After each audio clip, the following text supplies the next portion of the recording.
Nos volvemos a encontrar por estos mismos medios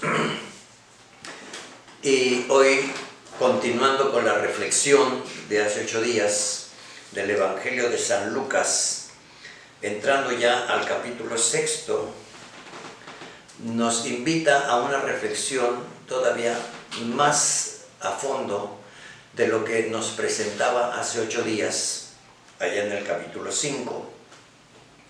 Con lo que llamamos la Carta Magna del Cristianismo, conocido también como las Bienaventuranzas, en lo cual coincide con el Evangelio también de San Mateo. Hoy, en el capítulo 6 de San Lucas, ya domingo séptimo del tiempo ordinario del ciclo C de la liturgia, domingo 19 de febrero del 2022. Bien. Continúa diciéndonos un discurso que verdaderamente escandalizó muchísimo a todos los que lo seguían. Quiero referirme un poquito a lo que fue el tiempo de Jesús en este momento en el que nos sitúa el Evangelio de San Lucas. El pueblo de Israel, como ya lo hemos dicho también en otras ocasiones, estaba sometido por el Imperio Romano y el pueblo de Israel efectivamente tenía un gran coraje, enojo, disgusto contra los romanos, porque se habían llevado incluso pues todo lo que era el fruto de sus trabajos, la economía. Había mucha mendicidad, mucho dolor, en fin. Por lo mismo, cuando se caen los extremos de la pobreza, pues se llega no solamente a estadios de miseria, pero también miseria humana, no solamente riqueza material. Y la miseria humana genera odios, pleitos, divisiones, robo, crimen, en fin, crecen los grandes males sociales. Y toda la rebeldía contra los gobiernos, sobre todo, pues estaban al mismo tiempo sometidos por toda la familia herodiana. Y pues era una pobreza, el pueblo sufría, como cuando surgen los verdaderos tiranos que empobrecen a los pueblos y que les hacen un mal manejo, una pésima administración de los dineros del pueblo. Eso pues se da en distintos momentos de la historia de la humanidad y en muchísimos países y pueblos, a lo cual el Señor hoy nos va a llevar en un camino que incluso escandalizó, fue un verdadero escándalo, porque toda la gente lo seguía con la esperanza de que los llevaría a una situación, humanamente hablando, mejor que lo que tenían. Y tenían la esperanza de que llegara efectivamente el Mesías. Había mucha expectación de la llegada del Mesías, se cumplían los tiempos que habían anunciado los profetas en el Antiguo Testamento. Y cuando vieron a Jesús, pues las gentes se animaron y empezaron a seguirlo. Incluso Juan el Bautista lo había anunciado como aquel que traía en la mano, ¿verdad?, metafóricamente hablando, el hacha para cortar de raíz todo aquel mal que pesaba sobre el pueblo de Dios. Todos pues, después de escuchar a Juan el Bautista, empezaron también a seguir a Jesucristo, una vez que Juan el Bautista incluso ya le habían dado muerte, ¿verdad?, Herodes. Y los que seguían a Jesús, como nos lo dice en distintas ocasiones, muchedumbres o mucha gente o multitudes, bueno, pues cuando Jesús dio la Carta Magna, lo que veíamos hace 8 días, las Bienaventuranzas, mucha gente se quedó verdaderamente extrañada. Pero cuando les continuó hablando en su mismo discurso, pues mucha gente casi lo abandonó. ¿Por qué? Porque ellos esperaban efectivamente como alguien que saldría como un héroe, ¿verdad?, vengativo, a cobrar justicia, si usted quiere decirlo, no solamente venganza, sino justicia contra los opresores, Pues resulta que no fue así, porque el Señor empezó a decirles, ¿verdad?, a todos los discípulos: amen a sus enemigos, hagan el bien a los que los aborrecen, bendigan a quienes los maldicen y lloren por quienes los difaman. Al que te golpee en una mejilla, preséntale la otra. Al que te quite el manto, déjalo llevarse también la túnica. Y al que te pida, dale. Y al que se lleve lo tuyo, no se lo reclames. Queridos hermanos, pues nada más de oír esas palabras ante la indignación que tenía el pueblo, ¿cómo podían entender o cómo les podría entrar en la cabeza o en los sentimientos o en el corazón que amen a sus enemigos cuando nos tienen en una verdadera pobreza y opresión? Muchos no lo entendieron, como suele suceder hoy mismo. Si nosotros predicamos todas estas razones dadas por Jesucristo, pues nos van a tirar a locos. ¿Cómo vienes a decirme ahora que me ponga a rezar por los enemigos y los que nos oprimen y los que nos aborrecen? Y amar incluso a sus enemigos. No lo entendieron. Muchos abandonaron a Jesucristo desilusionados por sus palabras. No lo entendieron. Bueno, peor todavía cuando Jesucristo dijo que les iba a dar de comer su cuerpo y a beber su sangre. Dijeron: este hombre está loco. Así es de que casi todos se fueron. Se quedó Jesucristo escasamente con los apóstoles. Y todavía Jesucristo preguntó, sin temor a que lo dejaran: si ustedes también quieren irse, váyanse. El Señor no tiene miedo de que uno lo abandone. Más bien nosotros debemos de tener temor de abandonar a Dios, porque imagínese usted cómo nos iría. Pero eso viéndolo en los cuadros meramente humanos. Sin embargo, bien sabemos que nuestro Señor nos llevará a un estadio superior en lo que es la vida espiritual y la trascendencia del hombre hasta la eternidad. Trascender implica toda una disciplina a lo largo de nuestra vida terrena.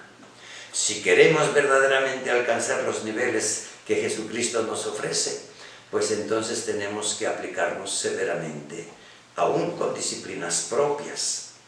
Bueno, las disciplinas para los discípulos, de ahí viene esa palabra, de las disciplinas. No nos gusta disciplinarnos, esa es otra cosa. Mire usted cómo nos encontramos en nuestros días, que se ha perdido hasta el más elemental respeto. El respeto a nuestros mayores, el respeto a nuestros padres, el respeto a nuestros maestros, el respeto a nuestras autoridades, el respeto en general a nuestros mayores. No, ya no lo encontramos, ¿eh? Hay hijos que le pegan de gritos y majaderamente tratan a sus padres. No hay mayor respeto, no hay respeto a sus maestros. Muchos alumnos, ¿verdad?, insultan y hasta quieren golpear a sus maestros o a las autoridades. En fin, no hay respeto. Vemos a los mayores y no los respetamos. Nos reímos del viejo y del enfermo y del que se cae. No hay respeto. Se ha perdido muchísimo de lo que todavía en décadas pasadas pues se nos obligaba, ¿no? Se nos ordenaba con una disciplina: respete usted a sus mayores, no se meta en las pláticas de mayores, entre usted en las disciplinas de lo correcto, sepa usted agradecer, que muchas veces hasta los padres de un hijo malcriado iban a darle las gracias al maestro: qué bueno que lo corrigió y se lo agradezco. Hoy en día no. Hoy en día hasta los mismos hijos acaban con sus padres y los roban y los aíslan, ¿verdad? O incluso hasta los matan. Hoy escuchamos noticias verdaderamente escandalosas, o el que acaba con los mayores. No hay respeto, y esa es la parte elemental para poder entender una naturaleza de amor. Si no hay amor, no hay ni entendimiento, ni comprensión, ni respeto, ni estamos decididos a ayudar a nadie. Por esa misma razón, cuando en los pueblos y en la sociedad no hay las disciplinas que forman verdaderamente las costumbres, la moral. Mos mori significa costumbre, moral. la moral a la luz de la verdad, del orden, de las disciplinas. Si no lo hay, pues cada quien vive en un arranque meramente impulsivo de carácter y de enojo y de ira y de insulto, y queremos pensar que eso nos hace grandes, fuertes o libres, y resulta que somos cada día más esclavos de nuestras propias miserias o de la ignorancia en la que vivimos o de la indisciplina de nuestros corazones. Hoy estamos acostumbrados a ver cómo se mata a la gente, estamos acostumbrados a las balaceras, ya parece que nos acostumbramos como lo ordinario, y hoy vemos incluso muchos jovencitos de temprana edad que ya están en el crimen organizado, o niños sicarios, como hemos oído también algunas noticias. Quiere decir que no hay verdaderamente las disciplinas hacia el amor, no hay disciplinas para amar a Dios sobre todas las cosas, que es otro renglón en el que también debemos observar, porque muchas personas buscan a Dios pero no lo aman, no lo aman. Bien, cuando decimos ordinariamente, coloquialmente, cuando les aprieta el zapato, dame, tráeme, necesito, quiero, me duele mi casa, mis hijos, el trabajo, el enfermo, la economía, y qué sé yo, hasta el examen de la escuela, ¿verdad? Que Diosito me ilumine, pero no lo amamos. No tenemos la respuesta adecuada ni para Dios. Efectivamente, el que no ama al prójimo, al que ve, pues menos amará a Dios a quien no ve. Y lo tenemos como un banco de buena suerte o como un banco de beneficencia en el cual venimos a quererlo comprar o chantajear con cualquier rezo o novena o veladora, qué sé yo. Pero no hay un verdadero amor. Cuando ofendemos a Dios, pues no nos interesa.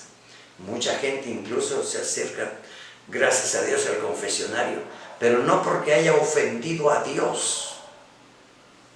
No es a Dios a quien le viene a pedir perdón, sino simplemente ser perdonado. ¿Cómo? ¿Quién sabe? Como mágicamente. Pero no tenemos en cuenta que es a Dios a quien hemos ofendido y por lo cual es a Él a quien le pedimos perdón, porque su mandamiento más grande es amar a Dios sobre todas las cosas, y el segundo es semejante: ama a tu prójimo como a ti mismo. Hoy, para entender los mandamientos con mayor claridad, pues el Señor nos habla de todas estas palabras que, repito, en su momento escandalizaron a muchos, y muchos ya no andaban con Él, dice en la Escritura. Traten a los demás como quieran que los traten a ustedes. Si yo quiero que me traten bien, evidentemente tengo que esforzarme por tratar bien. Si yo quiero que me respeten, debo de aprender a respetar. Si yo quiero que haya verdadera concordia con mis hermanos, pues debo de ser yo quien me preste a formar una verdadera comunidad, que, como nos lo dice también San Pablo, la cohesión y la unidad del pueblo de Dios es el amor. Sin el amor no hay esa unidad de comunidad o de familia, porque todo empieza en la familia, empieza en el matrimonio, con los hijos, etc. Pero si en la primera escuela, que es nuestra familia, no tenemos las normas de educación y de respeto, pues menos las del amor. Sin respeto no hay amor, tan simple como decirlo así.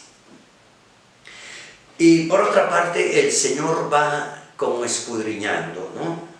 ¿En qué se distingue el ser cristiano de no serlo? Y nos habla del mundo pagano, ¿verdad? Son términos de aquel momento, pero que los podemos entender fácilmente hasta nuestros días. ¿En qué te distingues, católico, cristiano, del resto de la gente?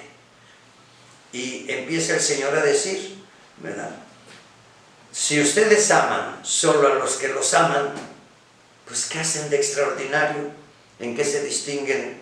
¿Verdad? Dice también: los pecadores aman a quienes los aman. Si ustedes hacen el bien solo a los que les hacen el bien, ¿qué tienen de extraordinario? Estas expresiones es un llamado de una verdadera vocación de ser cristiano, porque el Señor nos llama a lo extraordinario, no a lo ordinario de una naturaleza simple, donde no se tiene presente a Dios y cuando no se vive en el amor. Lo mismo hacen los pecadores. Si ustedes prestan solamente cuando esperan cobrar, pues ¿qué hacen de extraordinario? También los pecadores prestan a otros pecadores con la intención de cobrarlo después. Dice Jesucristo, ustedes en cambio amen a los enemigos, hagan el bien, presten sin esperar recompensa y así tendrán un gran premio y serán hijos del Altísimo, porque Él es bueno hasta con los malos y los ingratos. Sean misericordiosos como su Padre es misericordioso. Estas palabras, queridos hermanos, nos llevaría muchísimo tiempo meditarlas cuidadosamente, y aunque estamos en el ciclo C y debemos de entenderlas ya con mayor agilidad, sin embargo hay mucha gente que no las está entendiendo. Pasan de largo como si fueran consejitos piadosos de pórtate bien y ya se acabó. Y no es así. Si tú quieres ser hijo del Altísimo, fíjate en la palabra, entonces vive conforme estas disciplinas. Si tú simplemente quieres vivir como un mortal sin Dios, pues evidentemente que es muy difícil pensar que podríamos llegar a la eternidad en Dios. ¿En qué fincas tu esperanza, cristiano, para llegar al cielo? ¿En qué? Si tú entras en los caminos de lo extraordinario, entonces crecerás verdaderamente en la santidad de Dios. Y Dios, viendo tus disciplinas de amor y de compasión para los pecadores, Él perdonará también tus pecados. Como se lo decimos en la misma oración que Jesucristo nos enseñó, perdonen a los que les ofenden para que sean ustedes perdonados. Es la expresión, dice el mismo Evangelio de San Lucas, de la misericordia.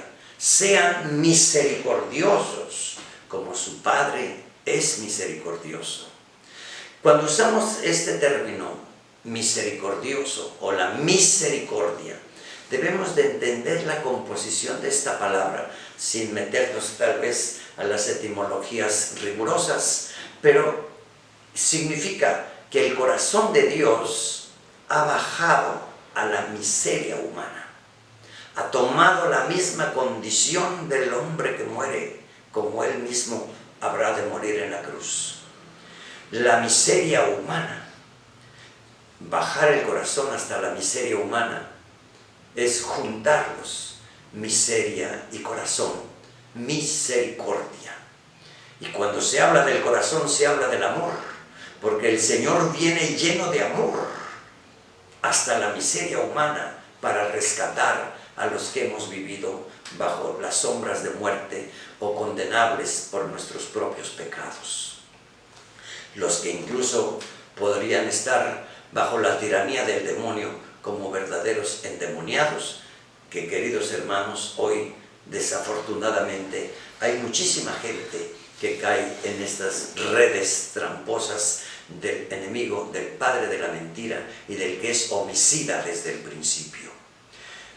En ese sentido hay mucha gente que está atrapada entre las fuerzas del mal, pero su corazón está lleno de odio, de rencor, de resentimientos, de ira, de venganza, deprimidos, enojados, violentos, culpando a los demás, incluso culpando al mismo Dios de su suerte, como decimos. Sin alargarnos mucho, porque el Evangelio, cada palabra nos invita a una reflexión cada vez más profunda. El Señor nos habla de una actitud que viene de la voluntad, de la inteligencia, pero sobre todo del corazón, del amor. Y el Señor dice, ustedes, en cambio, no juzguen y no serán juzgados. No condenen y no serán condenados. Queridos hermanos, nosotros estamos acostumbrados llenos de coraje y de ira, a maldecir, a insultar, a pelear, a golpear, a condenar, a maldecir. Cuánta gente incluso llega a maldecir a sus padres, o los padres maldicen a sus hijos, que eso sería como hablar de la parte más fundamental de una naturaleza de amor, cuando el padre o la madre, o cuando el hijo insulta a sus padres. Y somos capaces de juzgar con mucha ligereza a los demás sin ver, como dice en otra parte del Evangelio, la viga que llevamos dentro. Queremos juzgar al que tiene la paja en el ojo ajeno. No condenen y ustedes no serán condenados. Perdonen y serán perdonados. Den y se les dará. Recibirán una medida buena, bien sacudida, apretada, rebosante en los pliegues de su túnica. Porque con la misma medida con que midan, serán medidos. Una palabra conclusiva que nos invita a una reflexión muy seria. ¿Cómo queremos que Dios nos trate? ¿Cómo queremos que Dios nos juzgue? Y el Señor nos presenta esta relación, esta igualdad, ¿no? Decimos, seremos medidos en la medida en que nosotros medimos al prójimo. ¿Cómo tratas al prójimo? ¿Cómo lo tratamos? Si en otra parte encontramos también en la oración del Padre Nuestro, perdónanos como nosotros perdonamos. ¿Con qué medida perdonas? ¿Acaso con una medida tan pequeña como nuestro mismo corazón terreno y humano? En la misma concupiscencia que nos envuelve, ¿con qué amor perdonas? Como nuestro amor es insuficiente y casi podríamos decir nuestro amor es infiel. Somos más que fieles de Dios, infieles, infieles entre nosotros mismos. No amamos con el rigor y la perseverancia de amar siempre. No, en tanto viene un problema, se acaba hasta el amor y quieren el divorcio y quieren la venganza y quieren muchas cosas, hasta el crimen. Hoy es muy fácil que agarras la pistola y matas porque ya se hizo como algo habitual. Qué terrible nuestro momento histórico cuando hoy debemos de regresar a Dios. Y pongo esta atención en la educación de sus hijos o de sus nietos, con una exigencia al respeto. Es la base del amor.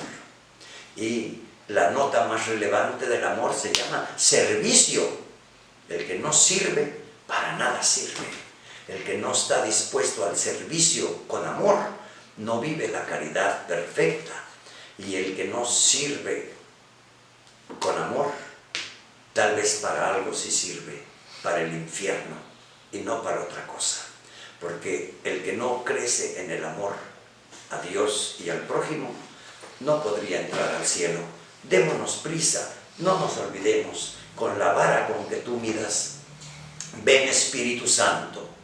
Es el amor que procede del Padre y del Hijo, como lo decimos por lo menos cada 8 días cuando recitamos el credo o la fórmula de nuestra fe. Ven Espíritu Santo, tú eres el amor que procede del Padre y del Hijo. Llena mi corazón de amor para perdonar con tu amor divino, que no tiene límite ni medida, para que así de esa manera yo pueda perdonar como tú me puedes perdonar a mí. Ven Espíritu Santo y danos de la gran medida del amor misericordioso del Padre, para que seamos misericordiosos también entre nosotros. Pues ahí implica el renunciar a nuestras venganzas, nuestros odios, nuestras calamidades internas o los impulsos, ¿verdad?, inmediatos de un temperamento mal educado y de un carácter indisciplinado. Y sin una verdadera luz o sin las fuerzas mismas de Dios. Si tú quieres tener las fuerzas de Dios, no te apartes de los sacramentos, renueva tus compromisos bautismales, renueva el sacramento de la confirmación, que es el sacramento del Espíritu Santo, y cumple con esos compromisos como familia y como comunidad, como iglesia, como el reino de Dios. Bueno, pues de la Carta Magna del cristiano, estas son las palabras de Cristo. Como dice el mismo Señor, el que tenga oídos que oiga, y el que no, pues ni modo, ¿verdad? El que no quiera cumplirlo, ¿de qué le sirve tener ojos si no quiere ver, o tener oídos si no quiere oír ni entender? Hermanos, el Señor nos bendiga ahora y siempre. En el nombre del Padre, del Hijo y del Espíritu Santo. Nos volveremos a ver aquí para dentro de 8 días y por estos mismos medios, no sin antes recomendarles e incluso pedirles que nos den su like si anda usted por aquí de paso, o al mismo tiempo compartirlo para que sea usted catequista que comparte estas reflexiones sencillas, y que al mismo tiempo pueda usted suscribirse para continuar recibiendo oportunamente estas reflexiones. El Señor les bendiga.